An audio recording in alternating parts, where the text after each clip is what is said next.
Hey, salut tout le monde, j'espère que vous allez bien et soyez les bienvenus à la croisée des chemins. On va aujourd'hui parler d'une nouvelle réforme qui est encore une fois destinée à nous ponctionner pour aller foutre sur la gueule de nos amis russes, hein, parce que il faut savoir différencier le peuple du gouvernant. Encore que le gouvernant, bon, est-ce qu'il est vraiment pire que les nôtres? Je ne sais pas. En tout cas, le gouvernement, donc, il y a une rumeur qui est en train d'enfler. Ça commence à en parler sur les plateaux de télé. Et comme d'habitude, vous le savez, hein, quand ça commence à en parler, c'est pour nous préparer.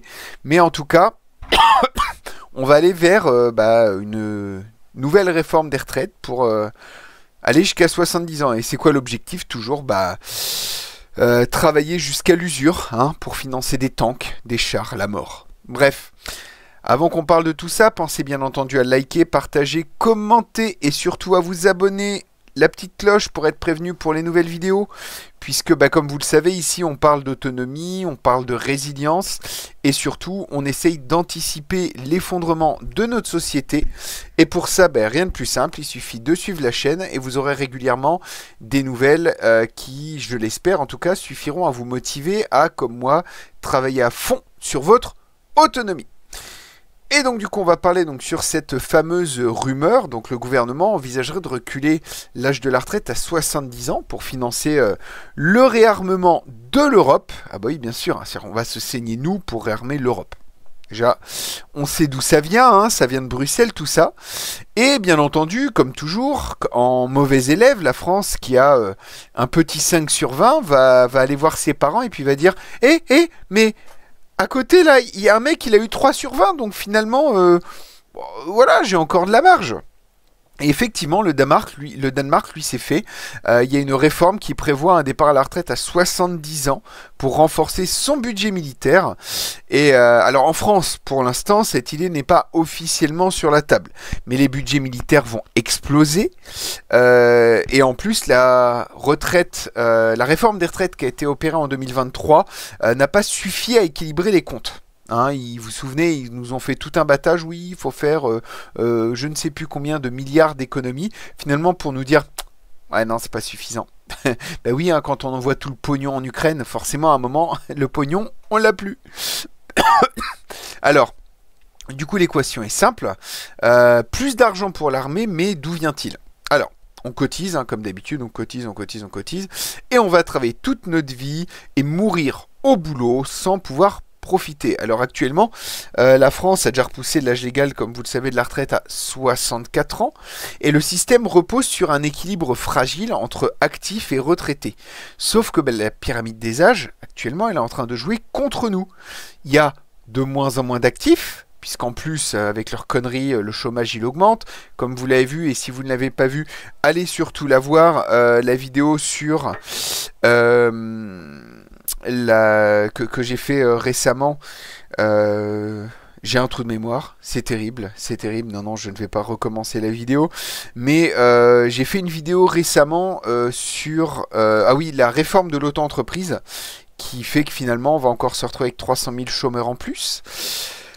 Et si demain l'État choisit entre financer la défense ou les retraites, on sait déjà ce qu'ils vont faire, hein, puisqu'il y aura moins d'actifs, plus de retraités, ils vont ponctionner tout le monde. J'espère, chers petits retraités, vous qui avez voté pour notre cher grand président, leader suprême Macron, j'espère que vous êtes prêts à donner votre épargne et votre retraite, parce qu'il n'y a pas de raison que pour vos conneries à vous, ce soit nous qui payons. Alors il y avait déjà un précédent, en 2023, Emmanuel Macron annonçait un effort de guerre budgétaire portant à des dépenses militaires à 413 milliards d'euros d'ici à 2030. Mais là, avec ce qui est en train de se passer, ils vont encore augmenter. Et pendant ce temps, les pensions de retraite augmentent moins vite que l'inflation. Et les retraités qui ont voté pour Macron vont commencer à se mordre les doigts. Sauf que nous, les actifs, qui avons encore notre vie devant nous, hein, contrairement à par exemple des personnes qui ont voté pour lui, qui ont 75-80, ils seront peut-être là encore 10, 15, 20 ans grand maximum. Et si on parle sur la moyenne nationale, c'est plutôt la fin. Et du coup, c'est nous qu'allons devoir subir le plus. Et d'ailleurs, le narratif, on voit, est déjà en place. Hein. On nous prépare à bosser de plus en plus. On va encore nous enlever 7 heures pour toucher de moins en moins. Et ça va pas suivre l'inflation. Alors, nous, on est dans une démarche d'autonomie. Et dans une démarche d'autonomie, en fait, on n'est pas censé, entre guillemets, se tracasser pour ce genre de choses. Moi, mon constat, c'est que travailler toute ma vie pour une retraite incertaine, je considère que ce n'est plus viable. Et je considère que je n'aurai pas de retraite. Et donc, quand c'est comme ça vous oblige non pas à stagner dans un métier, puis à vous dire, de toute façon, un jour, ce sera la retraite. Non, ça vous oblige à penser à l'avenir et à vous dire, mais comment vais-je faire pour pouvoir, un jour, subvenir à mes besoins s'il n'y a pas de retraite? Alors, certains me diront, oui, mais imagine tu te trompes, tu n'auras pas de retraite. Il y aura toujours une retraite. Et toi, du coup, tu ne te seras pas refait une retraite. Honnêtement, vu que aujourd'hui le minimum vieillesse est à, je crois, 600 euros, bosser toute sa vie pour avoir 900 balles de retraite, je préfère travailler dur aujourd'hui. Et au pire, j'aurai un minimum retraite. Et avec ce que j'aurai investi, ça me permettra au moins de pouvoir mettre du beurre dans les épinards et m'en sortir pas trop mal. Alors, le plan B, c'est quoi? Donc pour moi, le plan B, il faut créer son autonomie financière. Ça fait longtemps que je le dis, je commence à le voir de plus en plus sur Internet. J'ai encore vu récemment sur d'autres chaînes d'autonomistes. Il y en a même plusieurs chaînes qui en parlent et qui commencent à dire qu'il faut créer son autonomie financière. Mais oui, mais moi, ça fait 6 ans que j'y travaille, très dur. Alors c'est sûr, c'est des sacrifices, c'est beaucoup de travail. Mais moi, dans 2 ans, tout ce que j'ai entrepris là, c'est payé et je serai beaucoup plus tranquille. Il faut réfléchir en amont à votre projet d'autonomie pour faire en sorte que demain, vous puissiez non seulement avoir ce qu'il faut à manger qui pousse dans votre jardin. Moi, ma grand-mère, elle a été dans son jardin jusqu'à ses 90 ans. D'accord. Ceux qui me disent, ouais, mais voilà, mais un jour, tu pourras peut-être plus. Oui, effectivement. Mais enfin, en tout cas, tant que j'aurai ne serait-ce que la force de me baisser, je le ferai. Et ceux qui s'en sortent sont en général ceux qui n'attendent pas ce qu'on leur dise de faire. Moi, je fais. J'entreprends et c'est comme ça que ça doit fonctionner. Et si vous voulez sécuriser votre retraite, pour moi, c'est le conseil que je vous donne. Je ne pense pas me tromper quand je vous dis qu'il faut aujourd'hui créer une activité, investir et diversifier ses sources de revenus. Et tout ça, c'est ce qui me permet de ne pas finir comme un vieillard usé sur un chantier à 70 ans et à me saigner à la tâche. Alors c'est sûr qu'aujourd'hui, ça nécessite du travail, de l'investissement, mais moi, allez, j'ai 40 ans, dans une dizaine d'années, je pourrais quasiment prendre ma retraite si j'ai envie. Après, attention, ça veut aussi dire quelques années de travail, de sacrifice, et est-ce que le jeu en vaut la chandelle? Moi, j'en connais des gens comme ça. Il y a un gars qui habite dans mon village. Il a 35 ou 36, là, Johan, si tu me regardes. À 40 ans, il est à la retraite. Il a investi, il a bossé comme un fou, il est maçon, il a construit, racheté des maisons, tout refait. C'est un malade, hein, c'est un malade de travail. À 40 ans, 45 ans maximum, il pourra arrêter de bosser. Il aura bien investi, voilà. Moi, c'est honnêtement ce que je vous encourage à faire. J'aime pas tout ce qui est placement financier. Il y a des gens sûrement qui en parlent très bien et tout, mais je trouve que c'est trop instable. Je préfère investir dans du dur et être capable de générer des revenus passifs. Et c'est ce que j'essaye de faire petit à petit pour essayer de mettre de côté et de réinvestir encore plus. Et avec le temps, mes investissements, avec ce qu'ils vont rapporter, me permettront d'investir dans d'autres trucs.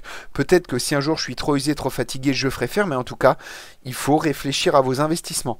Un arbre fruitier, vous me direz, un arbre fruitier, oui, ça coûte 10 balles. On peut trouver littéralement des arbres fruitiers à 10 balles. Est-ce que vous savez ce que rapporte un pommier bien rempli tous les ans? Ça rapporte vraiment beaucoup. Ensuite, une fois que vous aurez fait ces investissements initiaux, après vous serez tranquille et financièrement, petit à petit, vous aurez vos fruitiers, vous aurez une ou deux maisons à côté de la vôtre qui seront déjà payées. Vous aurez, y a d'autres actifs, hein, il y a d'autres façons de se faire un petit peu d'argent petit à petit. Mais moi, en tout cas, j'ai choisi mon projet. Hein, vous le savez, c'est un camping à la ferme, mais ça vous permet, pourquoi pas, d'être indépendant financièrement. Et est-ce que l'État, par contre, lui, t'encourage à être autonome financièrement en gardant une activité salariée? Non. Au contraire, on veut tout faire pour te garder bloqué. Un travailleur dépendant est beaucoup plus facile à contrôler. Et donc du coup, comme je dis, pour échapper à la retraite à 70 ans, pour essayer de pouvoir toujours avoir ce qu'il faut à manger, on voit beaucoup de gens qui aujourd'hui galèrent à manger et de plus en plus de retraités qui vont pointer au resto du cœur. Et donc du coup, il faut investir intelligemment, comme je vous l'ai dit.